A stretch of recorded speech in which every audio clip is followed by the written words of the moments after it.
The program is State Affairs. I am E.Obilo.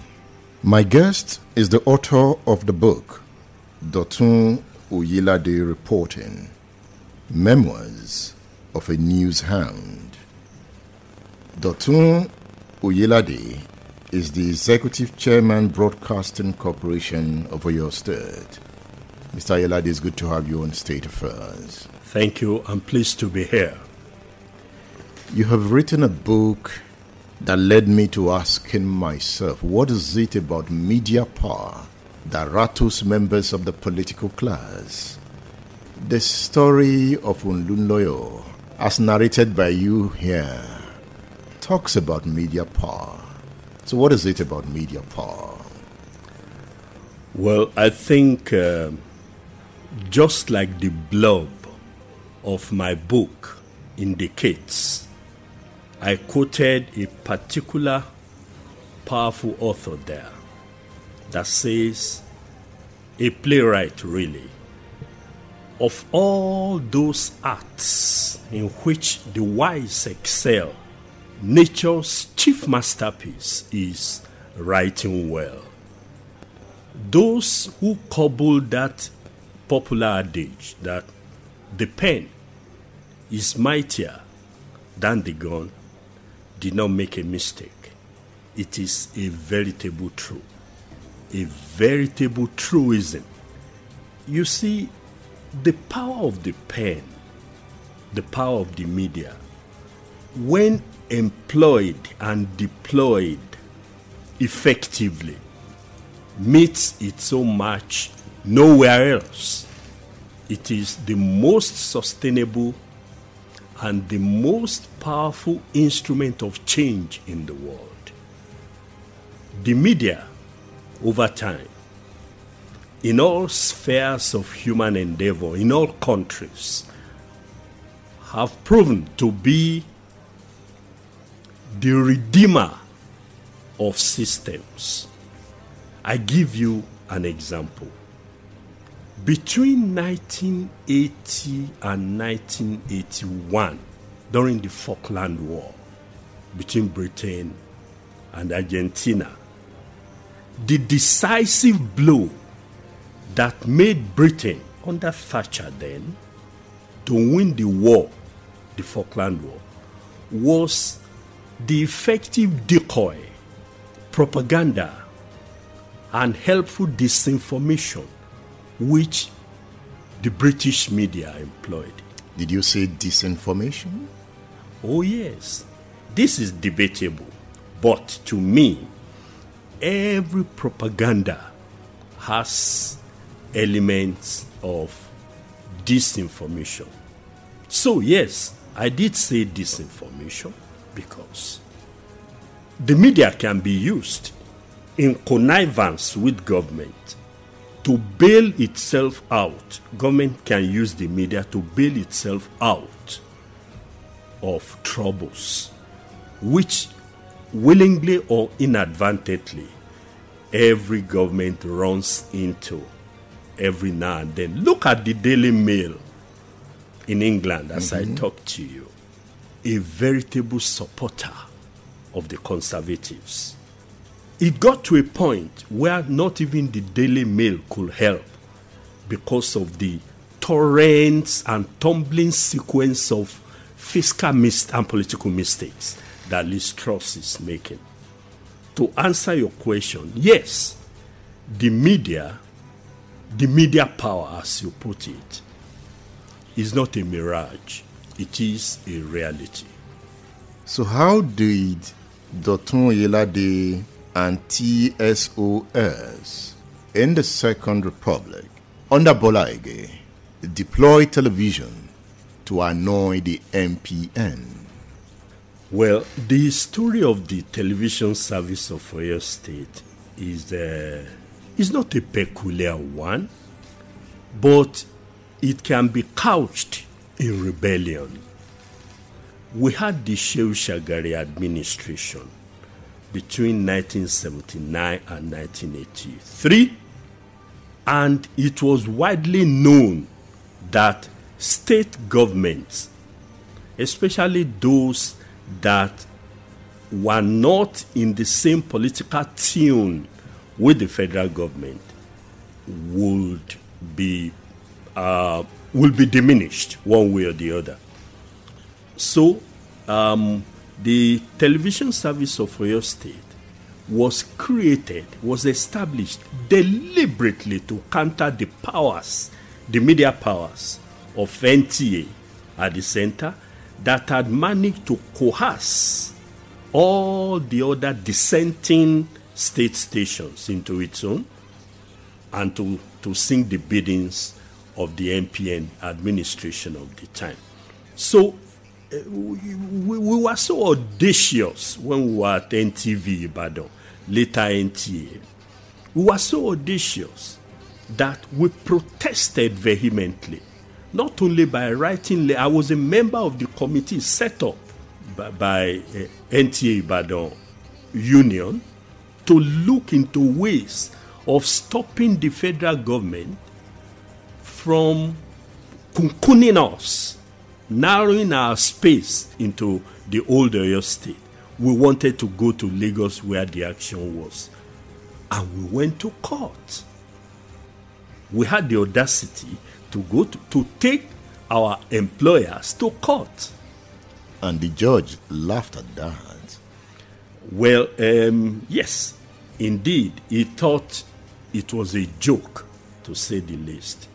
He scoffed at the idea, and he used a very simple and kindergarten scenario to put our case under the bus. He said, if you have a driver working under a motor owner, and the motor owner said, I want you to ply this route and come back home, but you argued that no, instead of stopping at Ogbomoso, I must have to get to Ilorin and possibly Bida, then come back so I can make some money. And the owner said, no, thank you. Do Ogbomoso and come back home. And then you protested. You have no stake in the purchase of the vehicle. You signed an agreement of employment before you did. But you see, we were so young and idealistic. And we thought, they can't do this to us. Even the law should know that we were being wronged, forgetting that the law is an ass and it follows a particular narrow, stiff path of its own. So we lost the case. But we were able to make a case for audacity in the profession. And is that audacity that many of you brought into TSOS? We needed very little encouragement. When Uncle Bola, as the governor then, of course he had his eye equally on 1983, his re-election. And it was barely a year before the election. And he knew that so many powerful forces were against his re-election. So, His Excellency, with due deference, Uncle Bola needed us, but we needed him too. And so to vent our anger and vengeance on the unfair federal government. From your book, I was comparing the Bola temperament and the Olunloyo temperament. TSOS did a story covering Bola's staunch enemy at the time, a former commissioner of health, who had abandoned the UPN. And the television did a story that did not go down well with Ige. And he sued the station for libel, joining some of the presenters. Yes. How do you explain that temperament? That's civilized containment of temper. Uncle Bola showed sagacity and civilization in governance. Don't forget, he had the powers of life and death, so to say, over all the employees, including The administrator then, Dr. Yemi Farumbi, but he did not wield the stake. Rather, he did a very surprising but historical thing by taking us to court, like he was humoring us.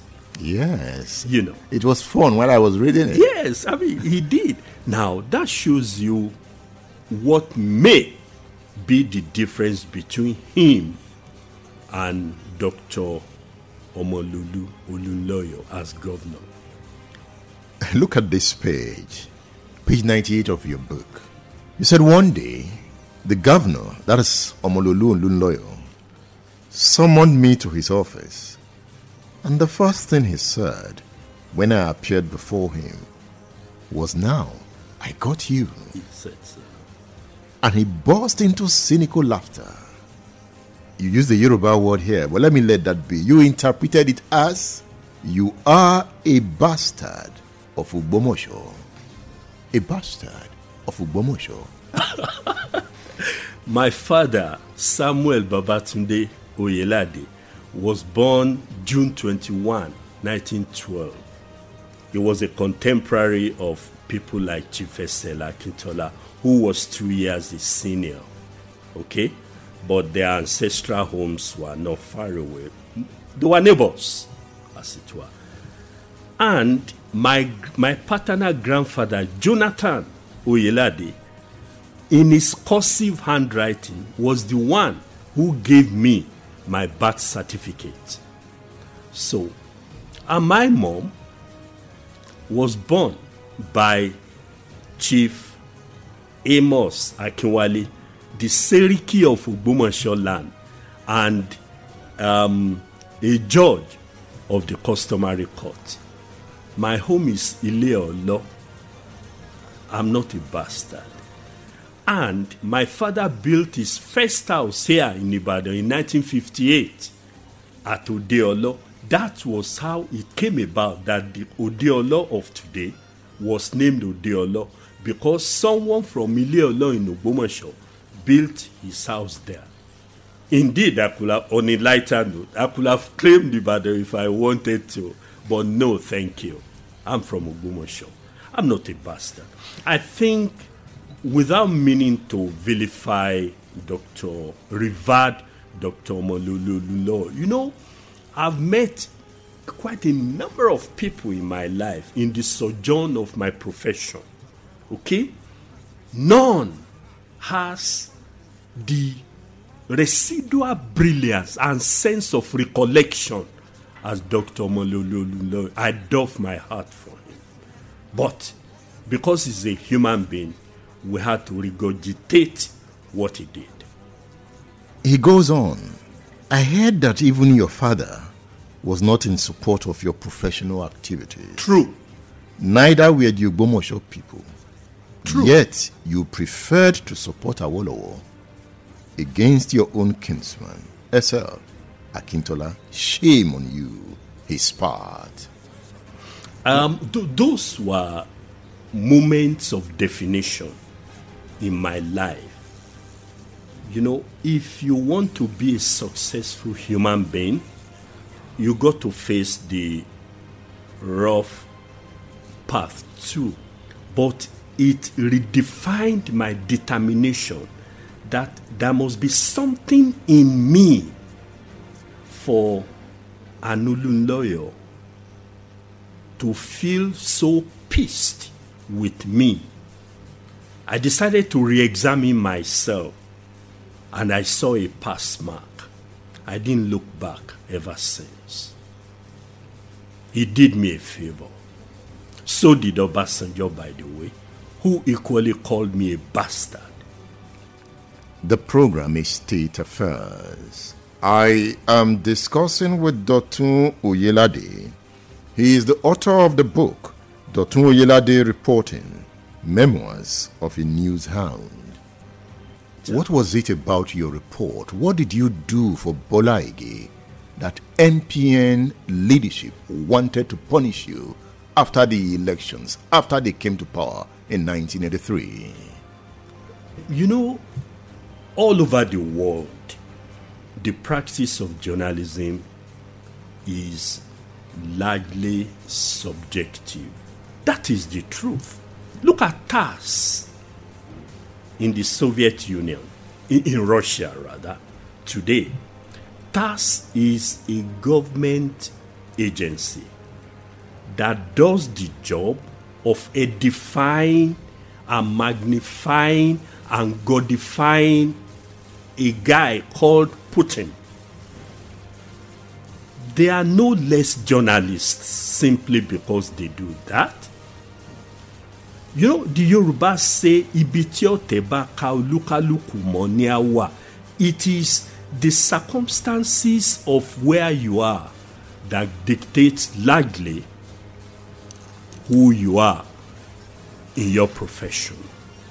So you see, unless you want to remove journalism from the regime of Homo sapiens, then you will have to say that journalism must be clinically, scientifically objective at all times. That you ain't gonna find. It is too idealistic and it does not tally with. That's not how the Lord configured this world. So you were obviously subjective, working for Bola against the candidacy of Victor Omololu Olunloyo. The best way to gauge how objective you are is through popular opinions. Between 1979 and 1983, Uncle Bola in Oyo State could hardly do any wrong. He was very popular. And you know, we were talking about the old Oyo. So he was very popular. And each time we go out, each time we went out at the period, people were always telling us that was a good report. So if we were doing what the people wanted, if we were saying what the people wanted to hear, and we saw the proofs on the ground, if you call that subjectivity, maybe you are on your own. But you were punished severely by the new government led by Olunloyo. When he was taking on you in his office, your kinsman walked in. Your kinsman, Alhaji Olatunji Mohammed, the deputy governor, walked in and said, "Shut up. You want to respond to His Excellency?" You know, I could imagine what you were going through at that time. What was it like? What was happening? A governor and his deputy taking on a journalist at the same time. Well, I wasn't surprised because Alhaji Olatunji Mohammed had always been a loyalist of the conservative bent, which the MPN represented at that period. And he was a very bold person. He was literally the only legislator between 1979 and 1980. He was a minority leader anyway. There were probably two or so. It was an overwhelming UPN house. But he stood his ground on all issues. Even when he knew that his opinions were unpopular, but the MPN had its own crowd. In Ogbomoso, where I was born. And the reason was not far-fetched. Ogbomoso had a son called Samuel Oladoke Akintola, who the people in that ancient city believe till tomorrow, mostly, that he was egged into assassination by the deeds of Chief Obafemi Awolowo and his supporters. When we were young, Akintola and Awolowo would come to Ogbomoso in a chopper helicopter, and they would land. I'm talking about 1960, 61, 1959. I was barely 7 then, because I was born in 1952, you see. Anyway, by 1960, during independence, we were always seeing that I was 8 years old, but I recognized everything that was happening. They would land at the public field. The two of them resplendent in their agbadas. As early as those period, I was very, very mindful of the sartorial elegance of Akintola over Awolowo. Awolowo wouldn't care, really. Sartorial elegance? Oh, yeah. You sure? Oh, yes. Akintola will give you either a pure wool under shining lace, but more importantly about Akintola were his shoes. As a young person, I was able to perceive this just in the same manner that I knew that I was going to be a journalist. As early as 1962, age 10, I was reading the Morning Post, the Tribune, and the Daily Times because my father was an education officer. But more importantly, I would go into the Ogbomoso Public Library, and I remember very well Mr. Adeoshu, who was the librarian. I was 10 years old. I would sit down, peruse all books interminably.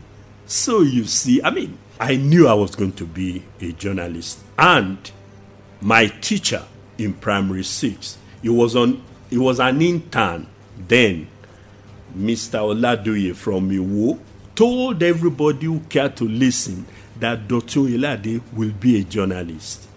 He told Mr. Ajani, our headmaster, I attended Ushukba Baptist Day School together with the former governor, Alao-Akala. You know, he was a year my senior, or two years my senior then. I finished in 64. He around 1962, I believe. So that got into my head that I was going to be a journalist. I was reading everything that was readable. So, and here we are. Those experiences, surprisingly, and as God will have it, are now the basis for my confidence in the profession. You paid dearly for it, because your kinsman Olatunji Mohammed reprimanded you. He did. The governor reprimanded you. But before I leave the Olunloyo story, I was asking myself, E.Obilo, what would you do if a governor stunted into the studio and asked, where is E.Obilo? Where is E.Obilo? Because Olunloyo came into the premises and asked, where is Dotun Oyelade? And he took on everyone. Was the propaganda launched under Bola so vehement that the NPN said, we must deal with these reporters and their managers? There was no question about it. The truth of the matter is we were unsparing. And majority of the public loved what we were doing and what they were saying. So it was propaganda? Not propaganda, if you ask me. You know, it was a blitzkrieg of popularity. It wasn't propaganda that there was free education during his time. I'm not going to be his spokesperson.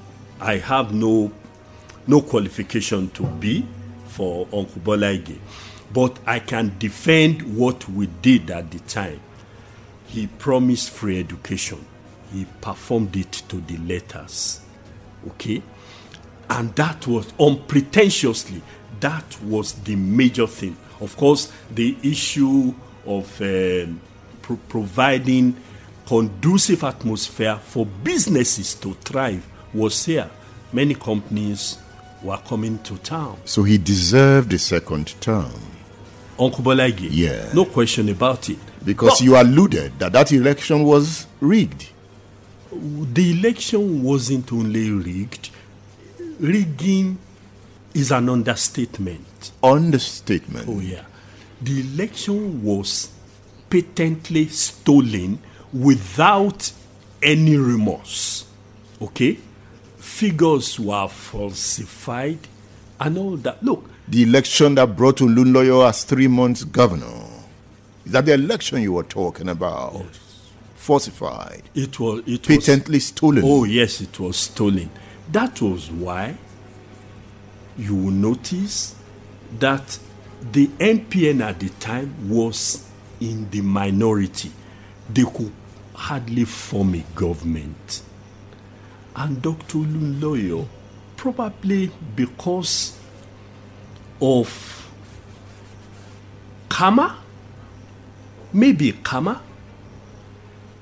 was unstable for the 3 months that it lasted. What do you mean by unstable?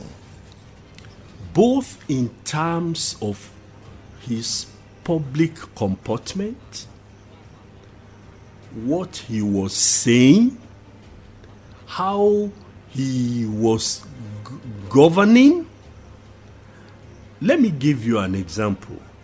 You said he came here to the Broadcasting Corporation of Oyo State, TSOS at that time, to loudly ask for me. I wasn't the only one, but yeah, I was more prominent because I was from there, from Ogbomoso, where he was supposed to have an iron grip.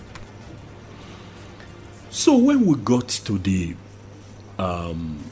palace of the Seun of Ogbomoso land, he asked me to come out and told the Seun that this is not your son. If he truly comes from Ogbomoso, he wouldn't be doing what he was doing. But in his maturity, the late Seun told him that in order to pacify him, he said he would talk to me, that he shouldn't worry. But by this time, you were covering him. I was forced to cover. It was a verbal instruction, a gubernatorial verbal instruction. He told me, he said, what you are doing for Bola exactly is what you will be doing for me. If I throw a stone, you cover it. If I do anyway. So I was, I wasn't. It was the down period of my profession because I didn't believe in what I was doing. No, I didn't believe in what I was doing, and the torment was unabating. The taunting, I stood out like a sore thumb, but I weathered the storm. This was after you were sent to wilderness at the secretariat. Oh, yes. Before you were brought back here. That is the experience of a journalist. Oh, yes. Oh, yeah. It's all in a day's job, as they say. Dotun Oyelade, thank you for featuring on State Affairs. My pleasure.